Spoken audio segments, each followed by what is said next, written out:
Welcome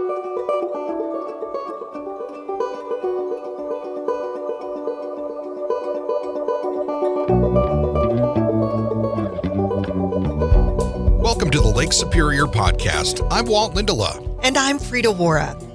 We are made stronger by story, and there's no better source than the continent's largest body of fresh water, Lake Superior. So join us as we highlight the 5 national parks that ring this greatest of the Great Lakes, meet the people, tour the places, and learn about the projects that make these parks and body of water so remarkable. This podcast made possible with the support of the National Parks of Lake Superior Foundation and Media Brew Communications. You know, Walt, Lake Superior, our big blue out there, it is such an amazing body of water. And of course, around it are some of the most amazing national park properties. So we have 5 national park properties on Lake Superior, and we can start on the east end with Pictured Rocks National Lakeshore, and there's Keweenaw National Historical Park, there's Apostle Islands National Lakeshore, and then, of course, Grand Portage National Monument. And out of those 5, the one that really does carry the national park name, it is one of the national parks, not just a national park property, is Isle Royale. Yes. And we get a chance to meet Denice Swanke today, who is the superintendent there, and she's been there since last August. Well, hello, Denice. Welcome to the program. Hello, and thank you for having me. It's my pleasure not only to be with you both today, but to be here in Michigan and working for Isle Royale National Park. Well, let's start right there. I mean, you came to the park in August. Can you tell us a little bit about maybe your background, your career with the National Park Service, and how it got you to this remote location? Sure, I will do that. You might want to do some. Be careful what you ask for, I guess. I like that. It's been a long and windy road in some ways, but Isle Royale has its own mystique in the National Park Service world. It's just at least in the lower 48, it's out there, right? And it's not one of the big western landscape parks, but it still has wilderness, and so it's a unique and special place that I've been interested in for very, very long time, although I had never been here until this last fall. But in terms of kind of my path and how I got here, the first national park that I had the pleasure of working at was Zion National Park in southern Utah, and it was, one of those things you look back on and think, oh, well, that was a summer job, and here I am almost 30 years later. Mm-hmm. But the places I've worked have just been incredible. This is the 8th, I think, place that I've been at, and I'll try to quickly just run through those. Zion was the first, and then I did go to work for the Bureau of Land Management in Moab, Utah. So I crossed from southwestern Utah to southeastern Utah and found myself there for about a decade. I met my husband, Steve, there, and he worked for Canyonlands National Park at that time, and we lived in Canyonlands. And then we journeyed from Moab, which we never thought we would leave, actually, but somebody said, Steve, you have to apply for this Ranger's dream job in Yellowstone. You're the guy. And he did, and so we ended up moving to Yellowstone. And Montana kind of became our nucleus for a while. In the Yellowstone years and beyond, he retired from Yellowstone, and then I went on to work in Grand Canyon National Park. Both of those parks I worked on really hot topics at the time, big issues, winter use management in Yellowstone, and then over management of air tours and overflights at Grand Canyon National Park. So pretty high-profile things, and the reason I'm detouring a little bit here on this path is when I was working in Yellowstone on the issue of winter use, it included collaborating with others and trying to find a way for multiple types of recreation opportunities in the park. Of course, one of those is snowmobiles. Mm-hmm. That was quite a time of controversy, and the park is now, I think, in a good place, as I understand it, although I haven't been back to visit in a long time. But I had the chance to come to the Upper Peninsula of Michigan and be a judge in something called the Clean Snowmobile Challenge, which is hosted here at Michigan Tech University. And so that was my introduction to the Keweenaw National Historical Park. Holy smokes, it blew me away when I came up here. And I would work at the Clean Snowmobile Challenge during the day and be a judge for academic presentations and also for, performance kinds of things, air quality, how much could a electric snowmobile pull, for example, or how far can it go on if it's operated by batteries or things like that.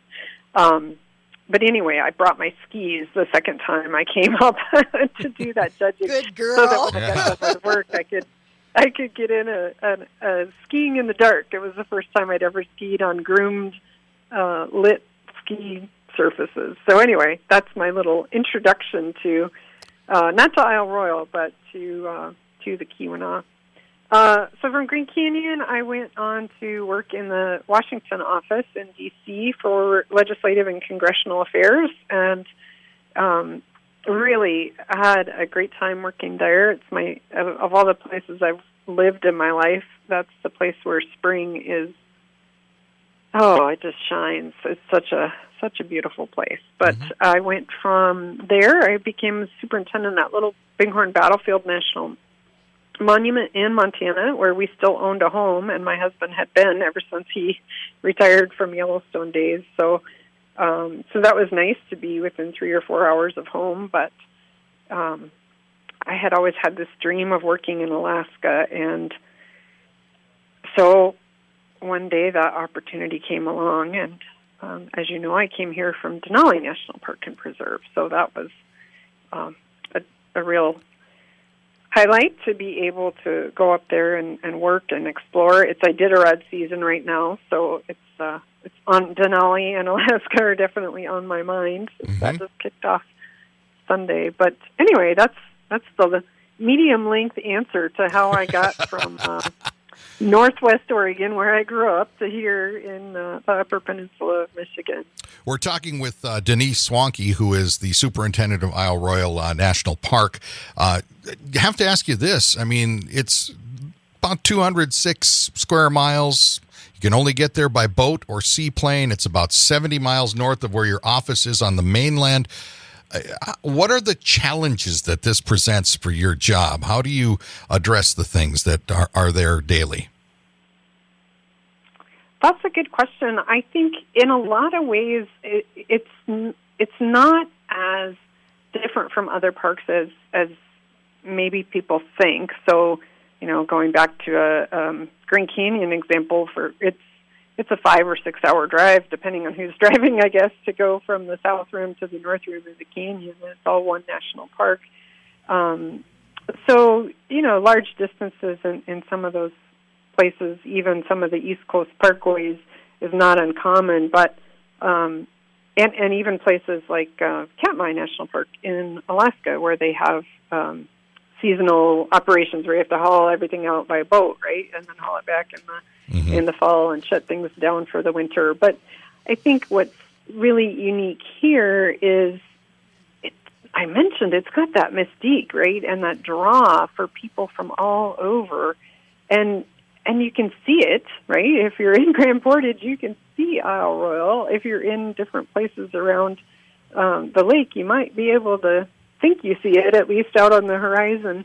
But it does take a lot of effort. It takes a lot of pre-planning. And places like Pictured Rocks and so many of our parks during the COVID environment became places of refuge. And we saw all kinds of new visitors and different demographics of people coming to parks that they could access safely with their own families and, just drive to and check out new places.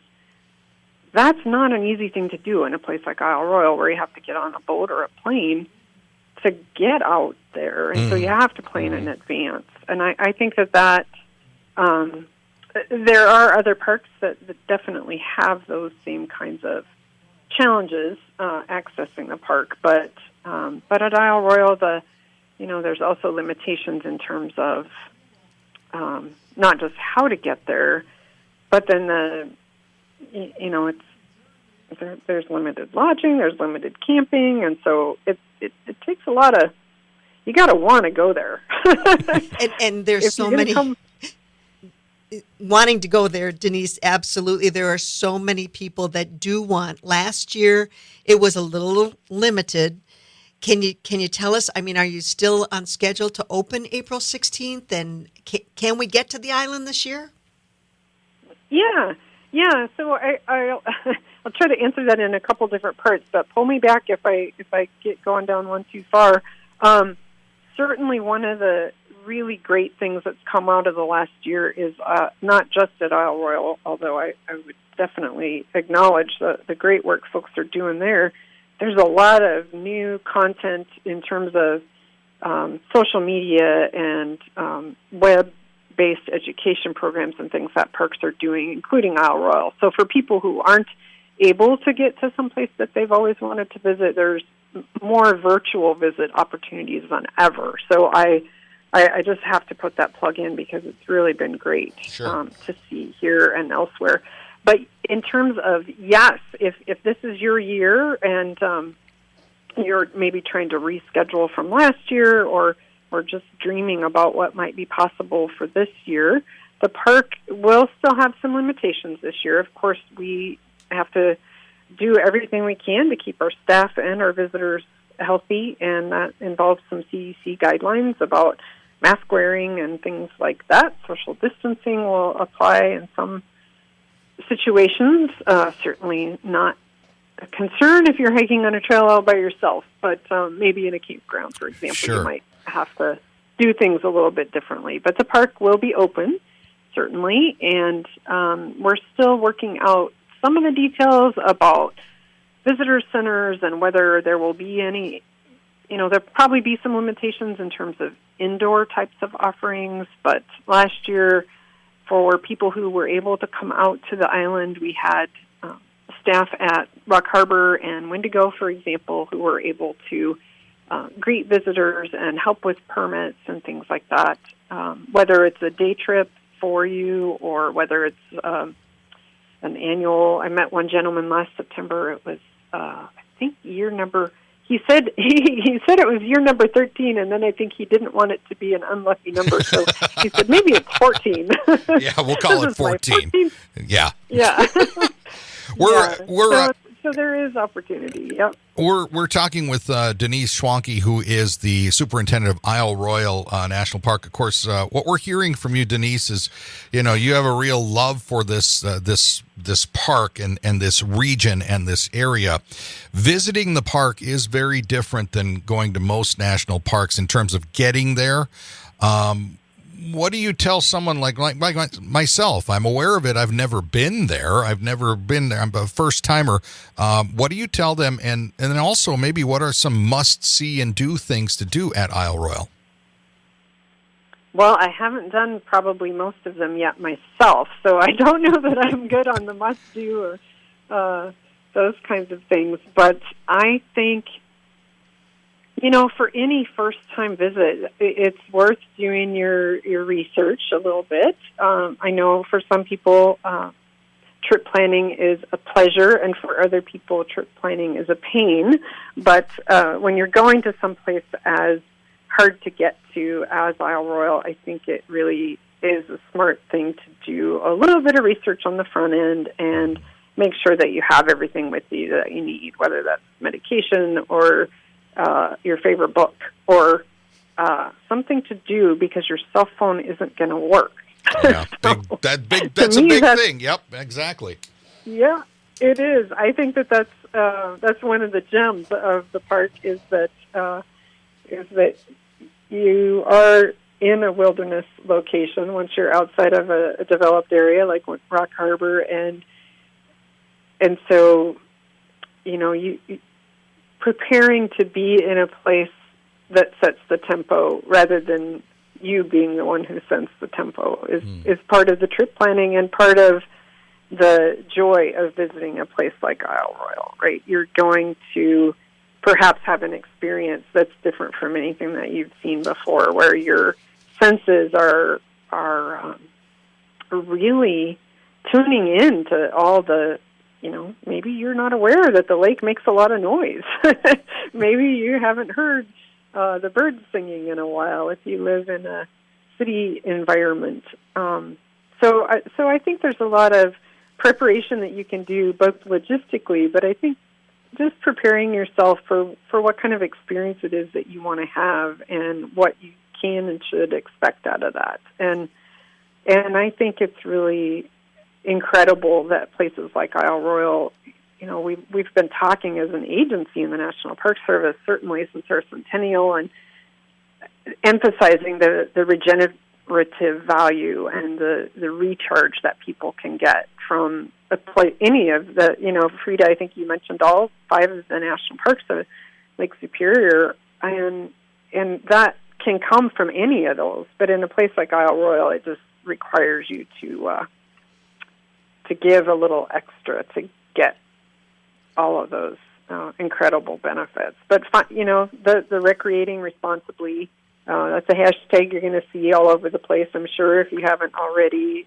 That's really important in a place like this. That's where you're at the whim of Mother Nature. So, and boy, are you ever! I love that you were just underlining and capitalizing pre-planning, and not only just the pre-planning, but try those boots on. Wear those boots for a month. Don't go get new boots before you go to hike. And I have to share one of the stories. My husband and I circumnavigated in our kayaks a few years back, and we got around to Huggin Cove, and there was this really sweet little gal. She had just come by herself. She wanted to really be brave and be camping by herself, and she bought a stove quickly before she came, and she was from Minnesota. She bought a stove at REI, thought she had gotten the right propane canisters. And here's this poor gal. She had, bought all these canisters. They didn't match up. We knew we were fine. We had some extras, and we helped her out with that. But just the simple thing, set your tent up. Make sure you've got everything, because you're not going to get somebody to go to the store to bail you out. I mean, other campers, it's a great camaraderie once you get over there. But you're absolutely right. Be really prepared and understand that the weather rules. We thought we were making great time coming around, and we got to Huggin, and of course from Huggin to Little Todd Harbor is one of the trickiest paddle sections because of the cliffs there. And as soon as we arrived at Little Todd, we made, beat feet to get there, and we were 36 hours in the rain. And it's a good thing it was I believe it was our 35th wedding anniversary that we were doing this paddle on.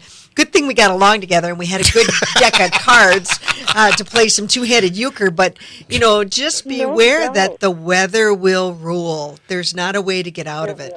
Denice, I think that what Frida brings up there is really important, and we're talking with Denice Swanke, who is the superintendent of Isle Royale National Park, is that to pre-plan for it, be ready for it, but also be, I guess, not just prepared for it, but be sort of with the gear, but be mentally prepared for it, because it is going to be different. That's probably a challenge, isn't it? You probably hear from first-timers going, oh, the cell phone won't work, or I can't be reached right away, or whatever. But you have infrastructure that people shouldn't be worried or freaked out by this. They should be like, let's go there. You have structures in place that at least you will help out if need be. So it shouldn't be daunting, but it should be something to be prepared for, correct? Yeah, you touched on a couple things. I think one of the points I was trying to make is the logistical prep, right? Like, Frida, you're talking about, this is not the time to try out the new stove, the new boots, or an old raincoat that might leak. But it is a time to be open to new experiences, to mentally and emotionally, something on your trip is going to surprise you. And hopefully that's a good surprise and not a fuel canister that doesn't work on your stove. But yeah, we do have, and again, this is true in so many of our parks, and part of the reason why the trip planning can really pay off. Like, if you think about what kind of experience you're really ready to take on.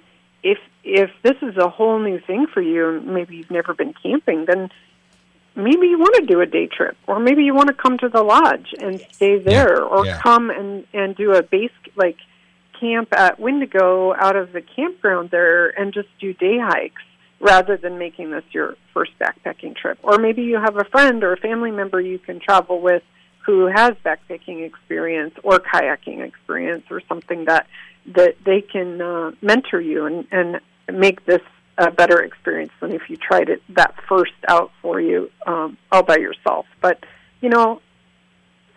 first time experiences can be some of the best things in hindsight, but they don't feel that way necessarily in the moment, do they? We're talking with Denice Swanke, who is the superintendent at Isle Royale National Park, and that's, Denice, I wanted to tie into that. This is relatively new for you to be there. We like to ask a lot of the folks with the parks when we talk to them about, something that you may have, like a gem that you've discovered, that just one of these things, a place that others may not know about or something. But I'm really interested in your perspective as you're really kind of discovering this as others are right now. Tell me a little bit about that. Tell us, obviously what you're looking forward to as we're going into summer season and everything, but what are some of the things that you're just discovering now about Isle Royale that makes it so special? One of the things that's happened this winter is we had and I'll probably get the wording wrong because I'm not looking it up right now, but the Mingong National Historic Landmark was just designated this winter. And so I'm really interested, having done just a little bit of reading about that, and knowing that some of our staff have been working on that recognition for quite a while. I'm excited to get out to the island and see some of those historic copper mining sites on the ground. I think that will be really interesting. And, so that's one of the things I'm looking forward to. We're getting new sea kayaks, so that'll be fun and something I'm definitely looking forward to. I've been hearing a lot of fog stories. Honey, I got some of those. I'm looking forward to that. Yeah. I think everybody has a weather-related story of some kind. I had the opportunity to just be out on the island. We got there September 1st, I guess, and then came off with the facilities management staff at the third week in October last year. So I was out there for about 6 weeks, and really got to see amazing fall colors and got to do some canoeing and great hiking, and just looking forward to having more time to do all of those things. Like I mentioned, I've got my here in my little home office, which is, you can't see me doing air quotes of my office, but I have my park map, my Trails Illustrated map, and I have my hiking guide and my foot trails and water routes, and just doing a lot of dreaming about places to go. I did one trip last, I think it was early October. It was rough seas for half the day. I remember that. But I did get to go, somebody else drove me in a boat all the way around the island once, making a few stops to see a couple places along the way. The destination was Wendigo, but fortunately I had somebody who had worked there for many, many years and graciously showed me around Amygdaloid, and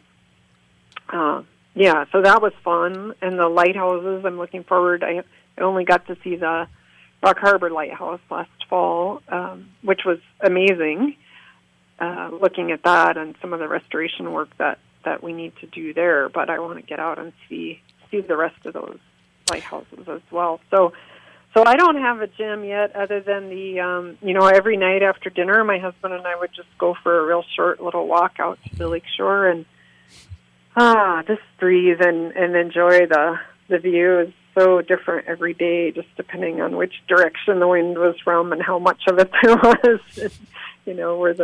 Were the ducks out floating about, or was it beavers tonight flapping their tails on the pond? So I just the pace of life, and I'm looking forward to seeing the island in the summer. We're talking with Denice Swanke, who is the superintendent of the Isle Royale National Park out in Lake Superior. Denice, for people that maybe have questions, they want to see a little bit more information, maybe some of the amenities that are available, what's the best way to get more information about the park? Well, the first place I would go would be nps.gov, and then you do the front slash, and then the abbreviation for Isle Royale is ISRO. So that's the fast way. Of course, you can just type out Isle Royale, and you can get to it a number of ways, but that's what I do, nps.gov, and then Isle Royale or ISRO, and that will have the most recent information that we have. You can go there for press releases and all kinds of things. We're working on a backcountry camping map is getting updated, and there's links there to help you get all the different transportation options and lodging and all of that. We don't manage any of those sites with our partners, but the links to get to them are available on our site. So that's where I would start.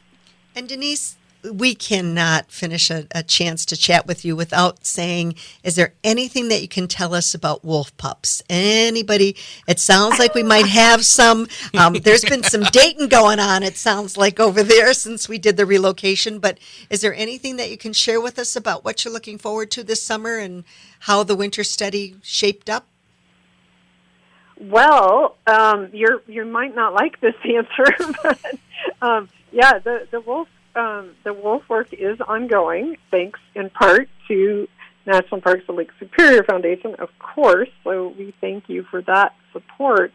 I don't have. You might find this hard to believe, but we did a press release I think it was in September, and that is the most recent information still because of COVID. We were not able to do winter study this year, and so unfortunately we are waiting, like everyone else in the world who's paying attention to wolves and moose on Isle Royale. We're waiting for the ice to go away and for boats to be able to get out and take our research staff. They'll be doing work this spring, scat collection and things like that, trying to do some coloring on wolves. If we're successful, I'm sure we'll be able to provide some more information about that. But right now, I think the number in that September press release was around 14 or 15 wolves. That was the best estimate. So yeah, I think the reintroduction has gone well, and there's still a lot unknown. We've still got a couple more years under the environmental impact statement that was done that would allow us to do some additional relocation of additional wolves to help build that gene pool back up. But no new news in 2021. Well, it's like with everything else, we're kind of just evolving through things right now. Denice, your passion and enjoyment and respect of the park has really come through in this conversation. I really enjoyed having you on for a few minutes with us talking about it.